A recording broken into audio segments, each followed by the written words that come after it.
Good evening. Welcome to Ubuntu channel. It's definitely another Saturday when we actually bring to you the program called My Point of View, and to host it, my name is Chaza right here, and I'll be joined by Mr. Mukelabai. I do also invite you people to actually be with us right there where you are on Facebook, YouTube, or Twitter, and get to participate right here on the program. Mr. Mukelabai, good evening and welcome to the program. Good evening, Chaza. How are you? Doing pretty fine. How are you doing? Well, I'm very fine, thank you. Enjoying my weekend, relaxing. Beautiful. Being Beautiful. at home. It is definitely good to see you too. Thank you. Right. Without much ado, we get straight to see the first story, and we get to meet on the other side.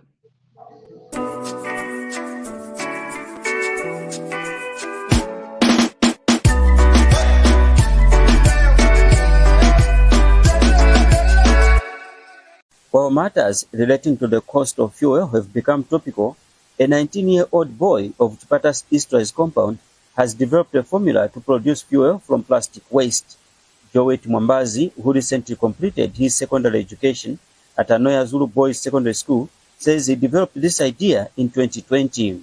While at Anoya, Joet was a member of the Junior Engineers, Technicians and Scientists, JETS. Joet explains the whole process of making fuel to Chipata City Mayor George Mwanza and his delegation during the tour of his premises to have an on-the-spot check of what he does. Then when we have seen that the fire had stopped, the gas has stopped coming out from here, we usually put another firewood, which means there's a need now for the increasing of temperatures. After that now, we usually, when we have fed like up to 70 degrees Celsius, that is for the correction of petrol, we usually, there's now for the need for extracting diesel. He also appealed for support from well-wishers. Actually, I started it alone. It was just like a dream. So, like as for how much I've invested into this dream, it is almost about 5,000. I usually used to do a small business selling onion, and that stopped because that was not my dream. I concentrated on my dream, making petrol, recycling, and recycling the plastics. That is what I think. Mr. Mwanza also spoke to this reporter after touring Joet's working place. And if a solution like this will take out garbage, but also producing other products that are essential on daily survivability of humanity and running the economy, it's an interesting issue for us. And that's the reason why we physically took a trip to come here, and the members of the community have confirmed that we're always here and trying to improve it. If such innovations can be nurtured and developed, it can bring about a lasting solution to the fuel issue. Christopher Miti, ZNBC News, Chipata.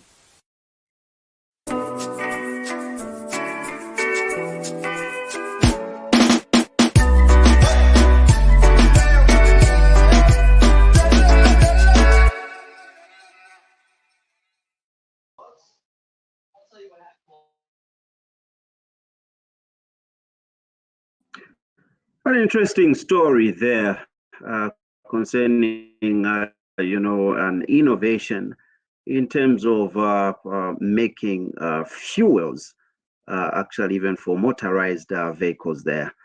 Mr. Mukelabai, your reaction to this story?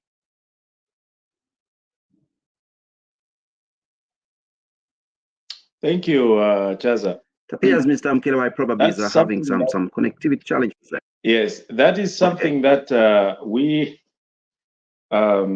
should consider, actually. It's a very good, innovative idea. Actually, plastic is polluting a lot of our planet today. You go to the sea, you find is plastic everywhere. You go to our drainage system in our town, in our cities are blocked because of plastic. And now, if somebody found a solution to that by utilizing the plastic and make fuel out of it, well, that's a very welcome idea. Actually, it's Zambians should just appreciate that fact and should emulate and find out, instead of bashing the boy who came up with that plan or who came up with that innovative idea, they should actually sponsor, they should actually give him more monies to produce more. So we see how far can we go. We don't produce plastics in Zambia.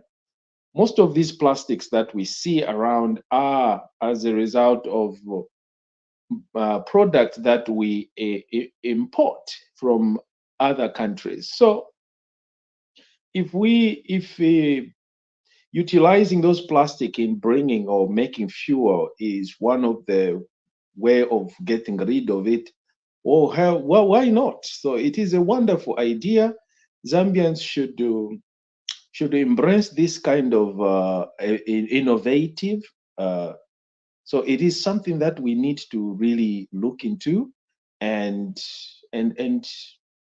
take advantage of this, and instead of being negative, because I know us Zambians, and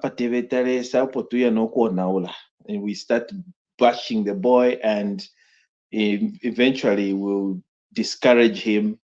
But in this matter, let us try to help this young man and push his dreams forward and let him actually do these things at a very large scale and put in more money into his project, because that one is being done at a domestic level, that he spent only 5,000 kwacha. Just listen to that. These are the kind of youths that we need in our country. Youths that are innovative, the youths that are very, that are creative. Instead of dwelling on the same problems, same things that is causing us to complain about hunger, about high prices of commodities, we have to find solution. And this gentleman, the young man from the Eastern Province, has proven us wrong, to say, hey, we can't just be complaining about high cost of living. It's time to do something. Do something.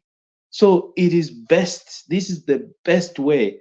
So we just need to appreciate and support that young man's innovative ideas. The Ministry of Small Scales and whatever entrepreneurs, whatever you call them, and this Ministry of Science and Technology and that Ministry of those are the people that should look into this and go to that young man and try to find out how best they can help him at a larger scale and see if it's going to be workable for him, for the province, and for the country as a whole.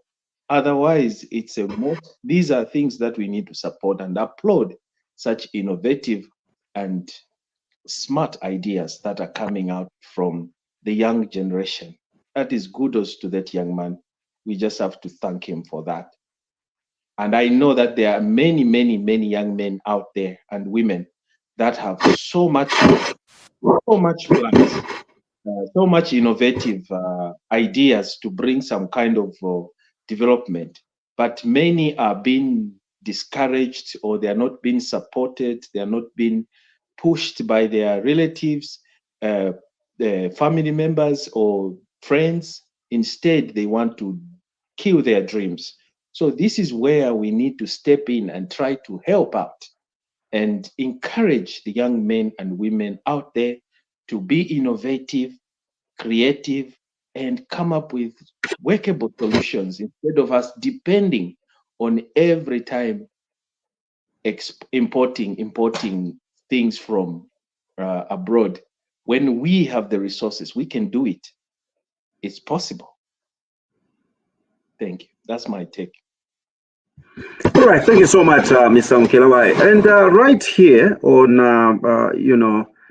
Meet Your Leaders, we brought some, gentlemen who is having some company that is also into production of fuel using waste materials.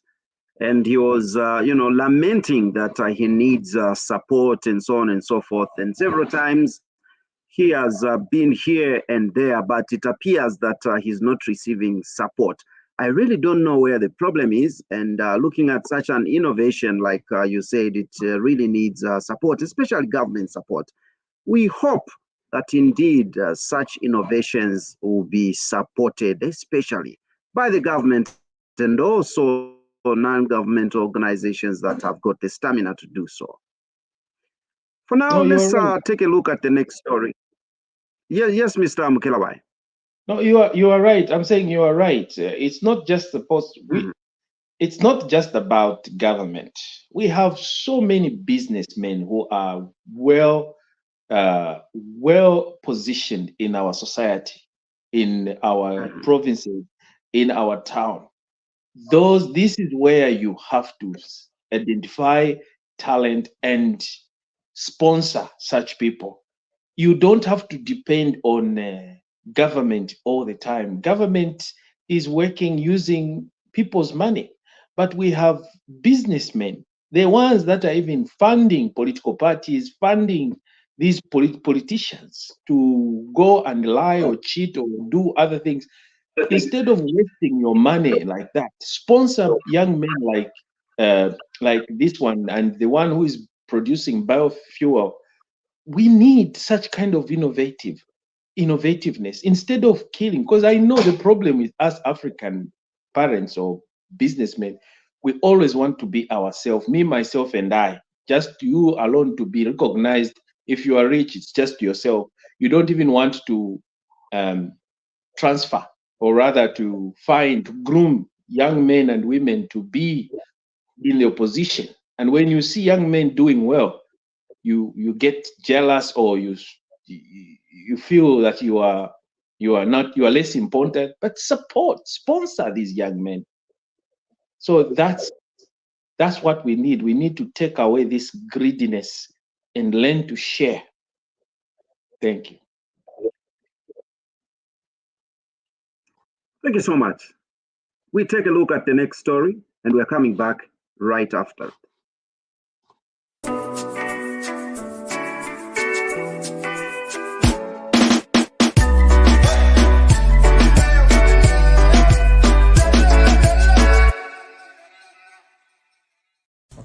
Yes, my name is Mrs. Chocha. I started recording. I have a complaint, and a very big one, to lodge to ZICTA. I've been disturbed because yesterday, around 13 hours, a scammer wrote an SMS saying that I should go and get money to CDF. And here is the SMS. And here is the number for the scammer. You have captured this one.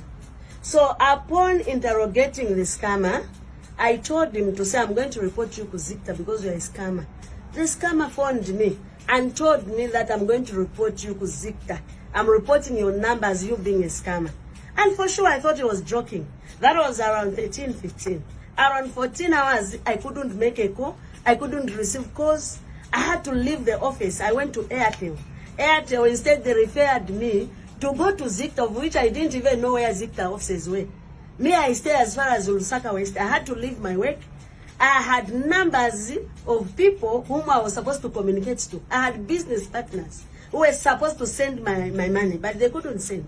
Because this scammer reported me Kuliva ZICTA, of which me, I'm not even a scammer. The very scammer is now the one reporting the people. So I'm appealing to the government to help us. ZICTA people, please, no wonder you are ZICTA. Can you work on your system? How do you just block my number without even calling me? Why couldn't you first of all call my Airtel to find out if I'm a scammer or not? And then this scammer calls you, and then immediately you terminate my calls. I called my Airtel. They told me they cannot do anything. My phone has been suspended, my number. Today I'm here at ZICTA. I have a complaint. My manager, please stand in. Mascammers lambochita report is bantu bakaele. Ukamukaripida chabo kamushauta. A scammer now reports you.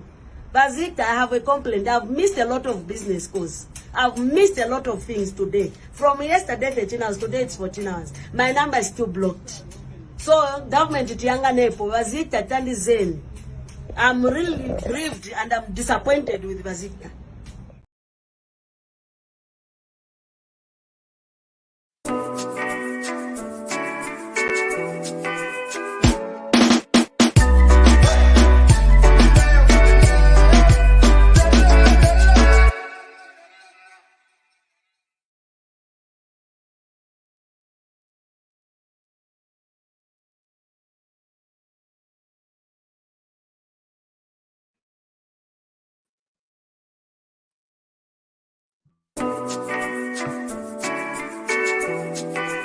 Right on. Thank you so much for watching. We are still right here on My Point of View, and looking at the story that we are from.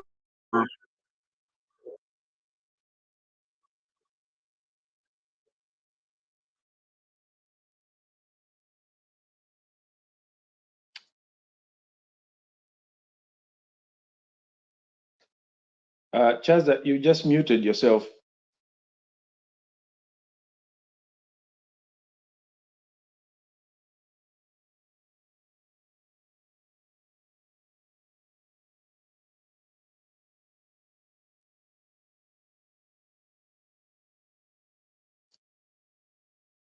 Connectivity is seemingly a problem. You are still watching My Point of View right here on Ubuntu channel, and it's good to know that there are those of you that are following us and following the program through Facebook right now, and this includes Namwinga Precious, not forgetting Pesi Chan. We do appreciate. And just in case there are those that you'd like also to actually advise to follow the program, you can do so to follow the program through the YouTube channel, not forgetting Twitter. And those on Facebook, we are definitely right here on Facebook, and we appreciate the fact that you are there following the program. Looks like Sarah is having a connectivity challenge. To the effect, I would ask the director to actually take us to break. Actually, I think it's you who has the connectivity problem. If you can just proceed and maybe check your devices. Otherwise, I just want to respond to the clip that was just shown over the woman that is complaining of the scammers. People should learn to not to take certain things into their own hands. You know, scammers come in different forms. And if you decide to handle the scammer when you yourself have no clue on how to deal with the scammer, you will be the one that will be on the receiving end. So it is important that when you are being contacted by the person that you don't know, and the person and you suspect that this person is a scammer, instead of you start handling or engaging with such a person, do not engage. Don't even respond to such. Secretly report that person to the relevant authority. And this is what I'm trying to say, that this woman, like that woman, the lady here, who was re-scammed, or she was turned into a scammer herself by a scammer. So this is self-infliction. You decided to respond to a scammer. And the moment you decide to engage a scammer, A scammer will have always ways of wanting to get what they want. And if they don't, they will even scare you, or they will even they may harm you. They may threaten you that wherever you are walking or wherever you go, you'll be scared, because that's their specialty. Their interest, their main interest is to get something from you, to steal from you. So if you engage a scammer yourself when you don't have expertise on how to negotiate or how to deal with a scammer, then you are in for it. Whatever response, whatever reaction the scammer is going to do, whatever action is going to take against you, it will be on you. That's why the authorities or the owners of the platform, they are unable to help you, because you tried to engage. You have now taken this issue out of proportion, that you have engaged, and now you are arguing, you are threatening, and there's all this issue. Now these guys, they have no ways in how to come in between and help.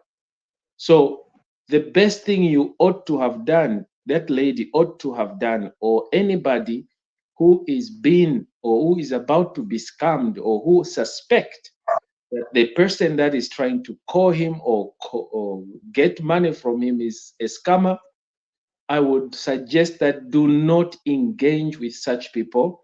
The best thing you can do on your devices, there are provision where you can block a number you are not familiar with, and a person that you think that person is a scammer, you can simply block them, or there's a provision where you can report that number that you suspect to be a scammer.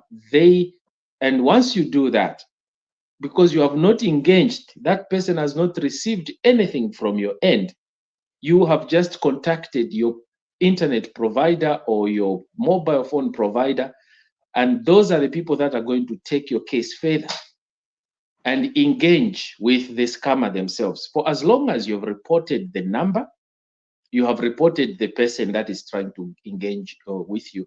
So don't engage with the thieves, because you don't have the expertise or the experience on how to handle thieves or these scammers. They will scam you too, like what this lady has gone through. So my advice is, let the authority take over. Get in touch with the people who are your cell phone provider, your service provider of your phone, Airtel or MTN or whichever number, and get in touch with them without you necessarily getting involved with a person on the other side that you don't know. Report any suspicious, block the numbers that you feel they are scammers. Just do that. You have all the freedom, and you frustrate the scammers by doing those things, because they are not receiving any response. Because and also the issue of you typing back, you are just exposing yourself. You are making yourself more vulnerable to a scammer, because now you are opening up even your position. He can locate you. He knows where you are because of your communication. So do not engage with a scammer. Just report to the experts and the professional to help you. That's my advice for that incident. Boma ingayanganepo, but kulipe vamene vangachite va boma. The best thing is engage the right institutions that can help you. Yes, the police can come in, but don't engage yourself with the scammers. That's my advice. Thank you, Mr. Mukelabai. But there are actually a number of allegations that Zicta is inefficient, because the victim in the video that we are seeing, somebody reported and immediately they blocked the number without even ascertaining the veracity of, the report. Did they, engage Airtel? Just like the victim was saying, they did not do that. And, personally, I also, heard someone complaining in the similar fashion that the victim did, where they lose their business only because of, a frivolous, kind of a report to Zicta, so that, that person is blocked and they lose business. So there must be a mechanism between, Zicta and Airtel. When there's a report, they don't need to quickly rush into blocking without ascertaining, the veracity of that report. That is what I feel. There's also, Chibonta Jule, who is following through Facebook, and he's saying, no, Womukelabai, it shows that Zicta doesn't have diligence in handling scam reports. It means that once, okay, there it is. It means that once a scammer knows that they are scammers, they can easily have your line blocked. Exactly. Because if someone says, okay, this one is a scammer, then they rush into blocking. These numbers, business-wise, people are making, businesses, ends meet through, contacts, through phone calls, through messages, through mobile money, and so on and so forth. So it is really an inconvenience, and I do agree with Chibonta that there must be a proper mechanism, between Zicta and, the mobile, providers, not whereby, because what if the intention is only, as it were, the scammer just intends that, okay, let me report they block this number so that they don't block myself, I continue scamming, So the intention, the motive may be different, and a genuine, even report also must be brought to a test. Is it true? Is there any message or a call? Providers have got, these records. So an interlink between Zicta and the mobile, providers is needed here. No, you are right. You are right on that one, on that aspect. But I still maintain my position that that woman erred by engaging herself with the scammer, because the sooner she realized that he was a scammer, or whoever called was a scammer, instead of her quietly reporting that person to the owners of the the lines, or the ones in charge, the Zicta, she chose to just threaten and informing, actually, giving the scammer an idea to even go ahead and report her instead. She gave the scammer an idea what she was intending to do, and instead she alerted the enemy with her armory that she would use to fight. Exactly.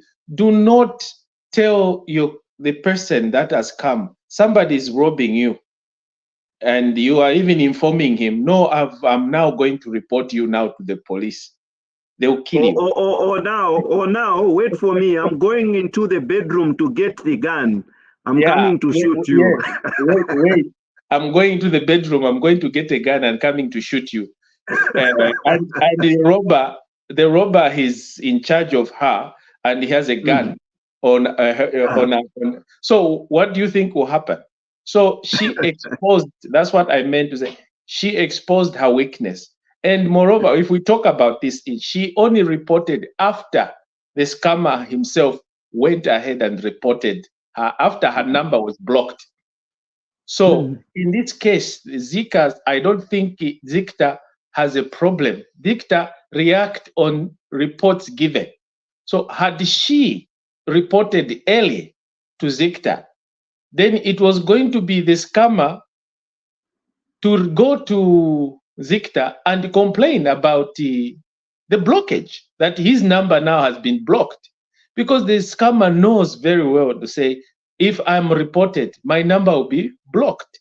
But in this scenario, the woman, She never reported. She just notified and sold her idea to the scammer. And the scammer went ahead. He was the first one. First come, first serve. Ngati muntu wakuta assault. Wenda ku police. You were fighting, the two of you. Then you assault. Then the person that reaches the police first will be the person that will be issued with a medical report, isn't it?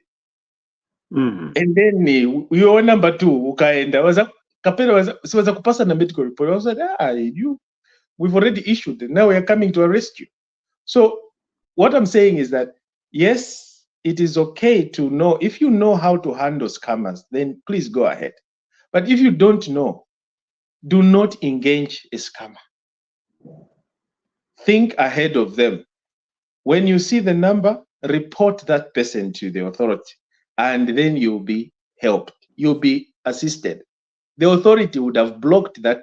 Had she just reported him, it was the scammer who was going now to battle with the Zikta, not herself. Now look at her. She's spending money to travel from Celtel to Zikta, and using money. She's losing her business. She has lost her business so far because her number has been blocked. Why? Because somebody, the scammer himself, turned the tables. So don't engage a scammer. Go and report the number, the person to the authorities, the owners of the provider.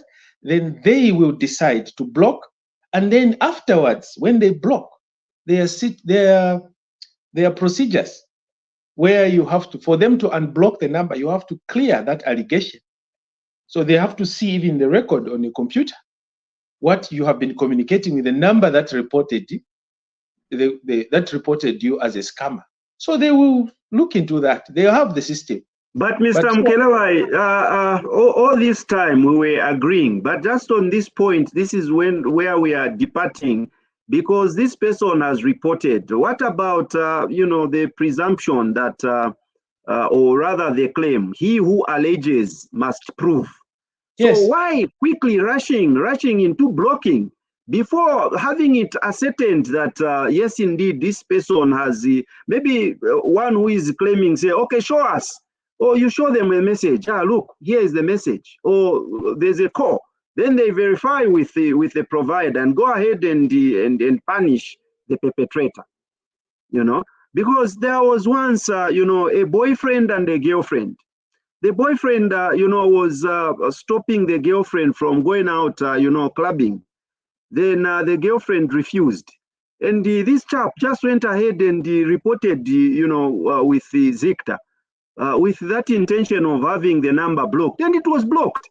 And she could not communicate, that day. Not only that day, it took about 2 weeks for the number to be reinstated. You see what it is. So we look at, the intentions of reporting, these occurrences are different. Others are genuine, others are not genuine. So we are saying there must be a mechanism to actually ascertain that, okay, yes, this report is genuine in liaison with the service provider. No, I hear you. They have a way. Yes. They don't have investigators. They have the system. They have computer records, so they can verify after a report has been given. And also, the owner of the number that is blocked has the onus to go. In this case, that person, that lady, has a probable cause. The reason why her number was blocked is because she engaged herself with a scammer. And the scammer reported, you see? So how would the Zikta people guess or wait until she comes back or she goes back? She was not even going to go to Zikta. So the Zikta, they have to just dwell on the information given to them at the time. And later on, if it is discovered that it is only you, the consumers, that are fighting among yourselves, and you have other ulterior motives that you are fighting for, that is after, yes. And if you want to sue for damage, you don't sue the Zikta. The Zikta acted on instructions, So you sue the person that has costed you business. The person that has costed you. any loss of income, whatever. Anyway, let's move forward with another issue. By the way, I really, really strongly support Zicta's position in this. They are very right to block any number that is reported that is abusive or scamming, including the scammer reporting their clients. They can do that, but later on, they can resolve it afterward. That problem will be resolved after her going back. But my worry is, my concern is that people should not engage with scammers. They should just report the scammers first. And the moment they report the scammer, Zicta will block that scammer's number. And that is how you cure the cancer. Natote. Thank you so much. We also have, Namwinga Precious Simwanza, who is watching through Facebook. Thank you so much, Namwinga. We greatly appreciate. Not forgetting Pesi Chama. And we also sincerely apologize. I was booted out by, connectivity. And I thought I was the one who remained alone in the studio, not knowing I was the one who was ousted. All right, let's take a look at the next story, and we're coming back right after it.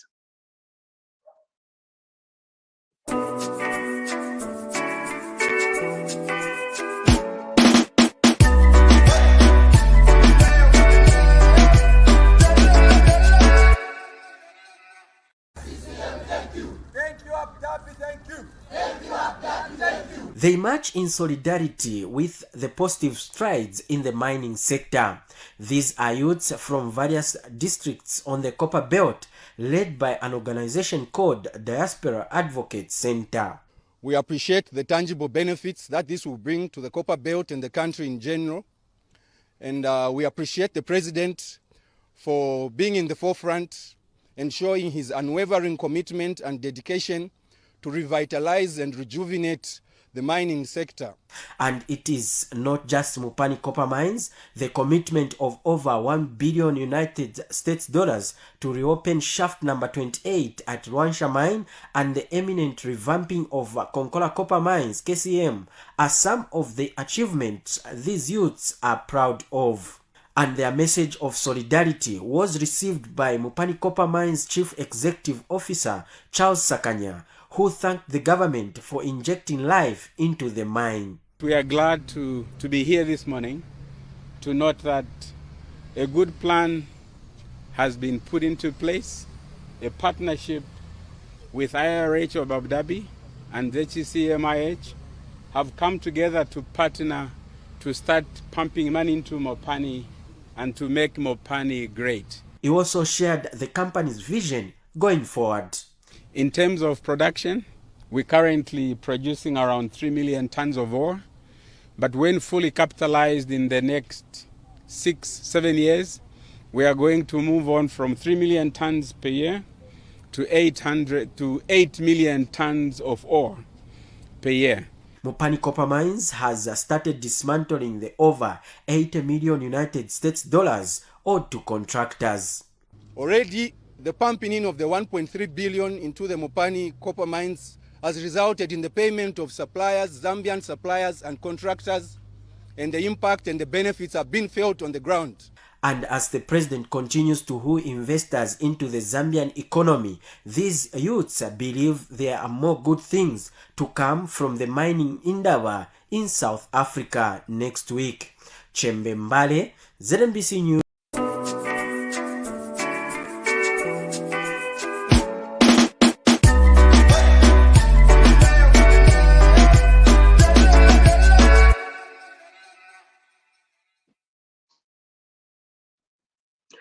Right, it appears, smiles are coming back on people's faces as seen in that clip due to the coming back of the mines. Mr. Mkelewai. Well, I have nothing much to say because it's something that is positive, and that's that this is what this government has been telling the Zambian people of late. For the past 3 years, they have been in government. They have been working flat out to resolve the issue of mining, because the issue of mining has been a challenge. A lot of people, our Zambian people, lost employment due to retrenchment. Others were of course, they declared redundant. Others, the mines were closed. There was a lot of drama. You know what has been happening on the copper belt. So to hear such positive strides, it is a fresh of breath air. That it's really a wonderful news, and to see young men and women going out there to thank. That demonstration was in a very good spirit, to thank the government, the mines, and the investors, and the also to talk about the result of the investment that has been put in. So it is something that we need to simply appreciate as a country. And I know right now things are not okay in Zambia, and the economical status in our country has never been okay. We have been nosediving. Like I always say, our economy hasn't been really doing well, and the cost of living has been so going up, and this is where you see our friends who actually made us to be in this mess that we are in, to see them running around and pointing a finger. You know, when you point a finger and say, this is your fault, you're forgetting the three other fingers. They are just pointing right back at you. You know, that you are the ones that caused all this. Had you put good policies in place, we were going to have a viable economy. But this was a step backwards, that this new government that came in, instead of it to work on or to add on what this previous government did, they had to go back to fix the mess that the previous government left.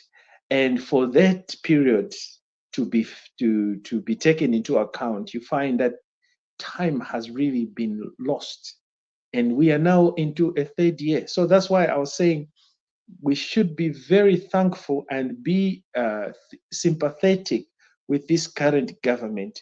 Within this shortest period of time, look at their achievement, look at their strides they've done, despite the hardship, despite the debt, despite the economical hardships, despite the global crisis that is going on right now. I was telling you on the background before that economy, when you are talking about the standard of living in Zambia has really gone up. You know, I mean, the cost of living is high.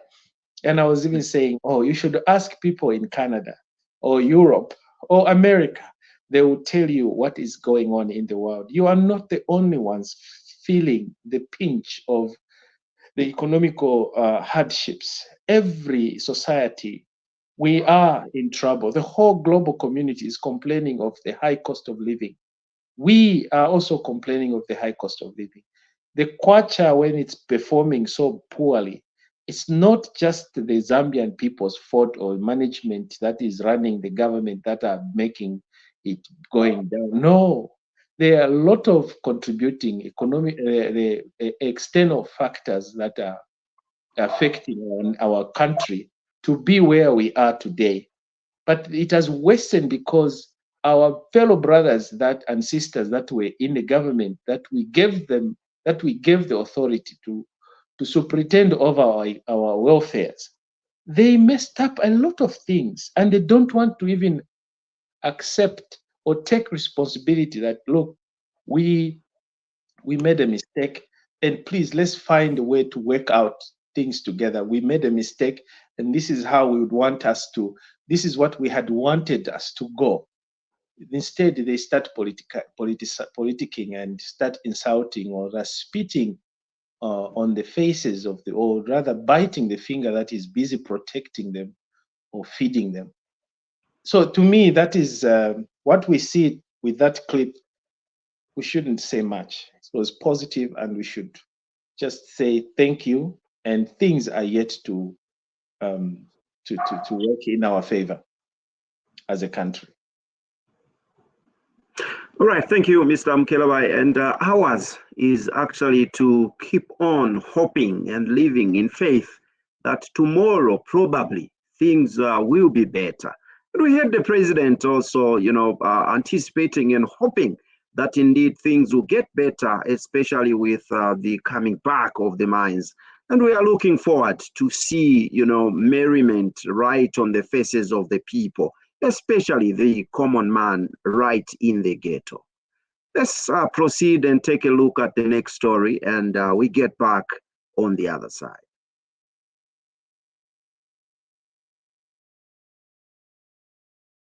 About 22 billion cubic meters of water. At 8 billion, if we say we generate power, the same amount of power every day on average from January to December, we'll be talking about around 215 megawatts, thereabout, if we do that every day. Whereas the 16 billion was giving us not really double, but around about almost close to 400 megawatts continuously. So the shortfall of energy equivalent from 400 megawatts to 200 megawatts is not small over the year. Our national demand sits around about 2,300 megawatts. So what we did last year was actually to put in one line of mitigation. We started importing power from Mozambique from 1st of August 2023, and that contract runs until 31st of July this year.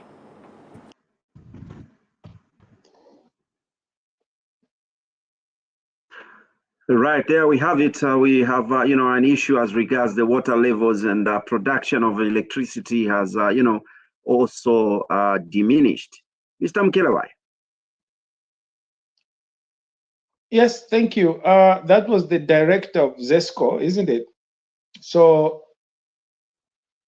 he was trying to give us an update on what is the current, the status quo of the of the water level at Lake Kariba, or maybe in Kafue Gorge or something like that. So I think these are important because you're communicating. This is what we have been crying for. Engage the community, engage the people, alert the people, so that when we have a situation coming into attacking us, we know where it is coming from because we have been told. We are even aware, of the current situation. There's nothing we can do about the water level. The water level, it's as a result of what? Can we blame it to politicians? Can we blame it to anybody? Maybe global warming, if we have less water. But here in Zambia, we need to think of how do we reserve water? How do we harvest the water, the abundance of water that we have? That is rain. Look at the same water that is busy killing us in the big cities, in the capital city. It was killing us using, Korea. How can we suffer when we have so much abundance of water during rain season, and then suddenly our so-called Kafue Dam, the Kariba Dam, there's no water. What has happened? There must be something. We have to maybe talk to our engineers. We have the University of Zambia, so many universities in Zambia where our engineers are graduating day in, year out. They should be able to advise how can we sustain the water levels? How can we harvest the water? How can we trap the water and send this water into our reservoir, Lake Kariba, so that water, when it goes there, it produces power, so that we don't have shortages. We don't even have to export electricity. when we are the main supplier, we have the biggest man-made lake. We have so many places we can also build if we want. Ukuchula, kufwa, kuifwa, because Zambia has the potential. We have the potential because we are surrounded by the most fresh water. That is the most highest expensive commodity on this planet, fresh water. Ask people that are surrounded by sea, because they can't even drink it. They have to make it. They have to dilute it with some chemicals to make fresh water out of it. But you and me, back home in Zambia, we have it's just nature. We have rivers flooding. The same water is even killing our people, like I said earlier. So why should we suffer from the droughts? Why should we suffer from cholera? Why should we suffer from why should we suffer of what do you say, load shedding, when we have the most fresh water on this planet? Let us utilize this water that we have, harvest it, if it means, and we have so much vast land. We can even dig if we want and harvest some of this water that we just that goes to waste. Our Litunga uses the same water for Kuomboka. Our Victoria is using the same water that is just falling down for our tourism, whatever purpose. So why can't we trap this water somewhere so we can keep it for to mitigate our future problems like global, these droughts and these other shortages, this hydroelectric or whatever. We can do it if we just put our heads together. Ukuchula ba Zambia kuifwaila fye. We are very well vested. We have a good climate. We can do this. We are lucky. We are almost closer to the equator. We have the opportunity to turn things around. So, Vazesco, it's good that you are warning us, you are telling us, you are preparing us in advance. So that's a good thing to do. So otherwise, that's what I can say for now. All right, thank you, Mr. Mukelabai. And it's just unfortunate that I don't know if it's just us Zambians that are reactive, because we can talk about the issue of electricity at a time that water levels have reduced in the Kariba, and we cannot bring up preventive measures, alternatives. We'll start looking for that at a time that it happens. Very unfortunate indeed. We need really to be proactive and not reactive. Right, this is Ubuntu channel, and remember, this is the program called My Point of View. Let's take a look at the next story, then we get to have reactions on the other side. And remember, in case you'd like to make your reaction, your voice, your opinion known, you can simply get to leave us a comment right in the comment section. Then we'll be glad to know your opinion as regards any story that we have actually presented right here. And in case you'd like to join us right on set, you can simply get to click on the link, and I will definitely be glad to have you right here on our set. Let's take a look at the next story.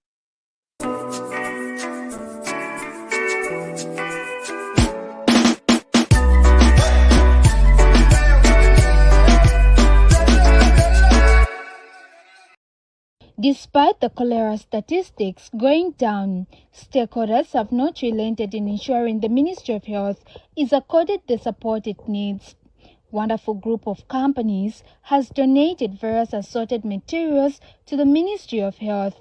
Among them, 100,000 bottles of chlorine, sachets of oral rehydration solution, raincoats and hand-washing buckets with stands to be distributed to various cholera centers. To respond, yet in a small way, in providing certain materials which we think will help in slowing down this pandemic, in fact in clearing it, but more in preventing it. Some of these materials we are going to present today include 100,000 250 ml bottles of chlorine, 100,000 sachets of ORS, 500 complete raincoat suits for those that are working at close contact with the pandemic, and 500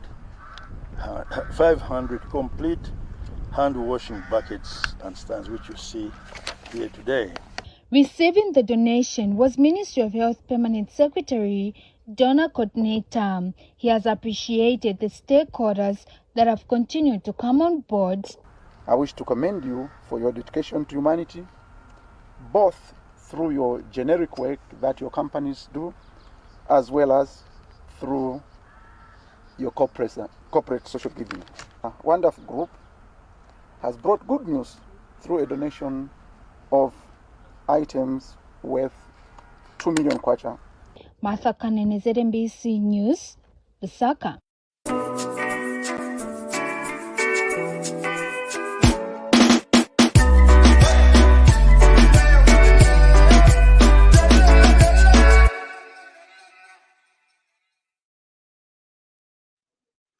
Yeah, there we have it. We have, goodwill coming from that group of companies in helping, bring down or even eradicate, the rampant cholera that has been killing many right in our country in Zambia. Mr. Mkelawai. Well, I think it's important also to really acknowledge and thank those people that are well wishers and that would want to see to it that this pandemic is eradicated completely. So we need to thank the people that have come together.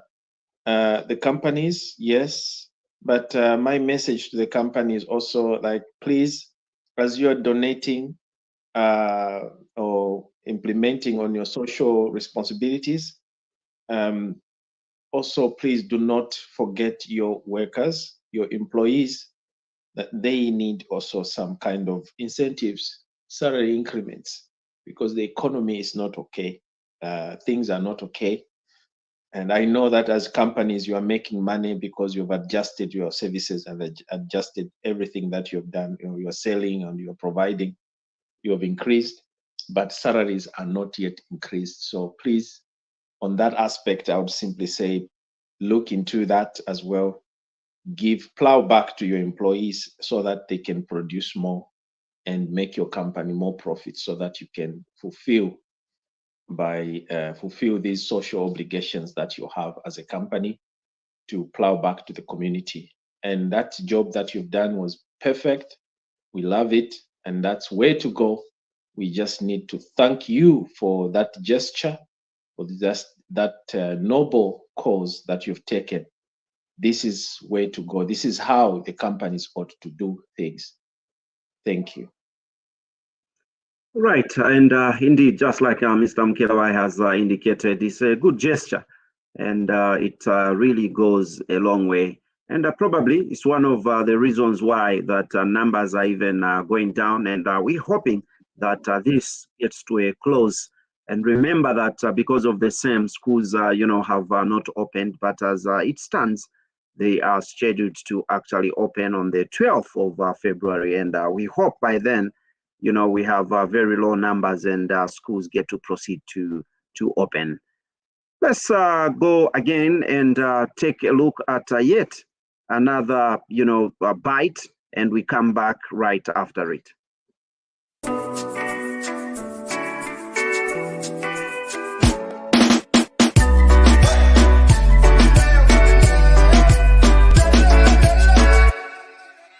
We, as millers, are satisfied with what we've discovered during this tour that has been conducted this afternoon at Kazungula, because the officers that have presented before me have run us through the process involved of how you handle commodities that are in transit to other countries.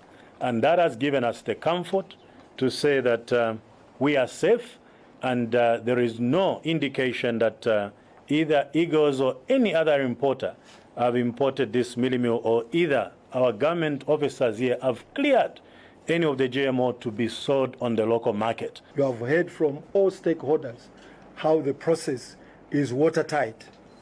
From the manufacturing in South Africa through the transiting into Congo, everything is watertight.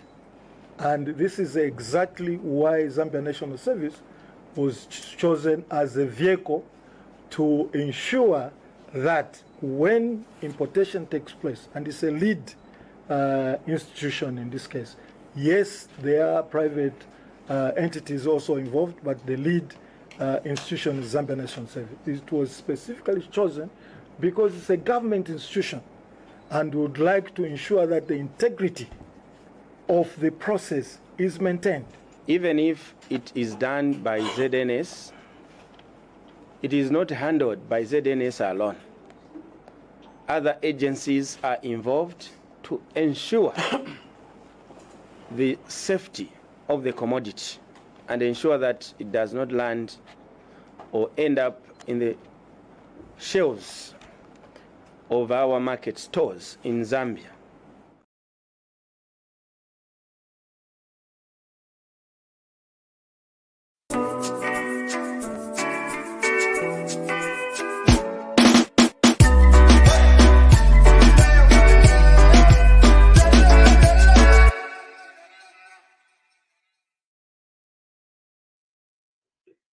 Right, there we have it. It appears they are doing clarifications as regards what we were discussing last week, concerning the importation of, GMO mealie meal and taking it to Congo. Some clarifications, done there. Your reaction, Mr. Mkelewai? Thank you so much. In the first place, had this information been shared to the Zambian people earlier, the government was not going to be under this strict or under felt like they are now obligated to respond to after those allegations were made. Like I always say that the opposition will always want to make a name for themselves and would come up with all sorts of allegations and propaganda. And the reason why they come up with this propaganda is because you, the government, allow or you give them a reasons to spread propaganda. Had you given the Zambian people a clear explanation over this issue of GMO from South Africa to Congo and Zambia National Service together with other forces coming in to help out and mitigate these mealie meal challenges, had you been so open in the first place, you were going to kill all this propaganda, ukufi, ukuwipaya, or rumor, ukuwipaya, kula ndechinka, buhata. Problem yama politicians, our politicians in Zambia, especially the opposition, buhata, will thrive on lies. Buhata means lies in Lozi. We thrive on lies. And Edith Nawakwi, she's on record spreading, telling the Zambian people that the Zambian people should not eat this mealie meal. It's poisonous. It's dangerous.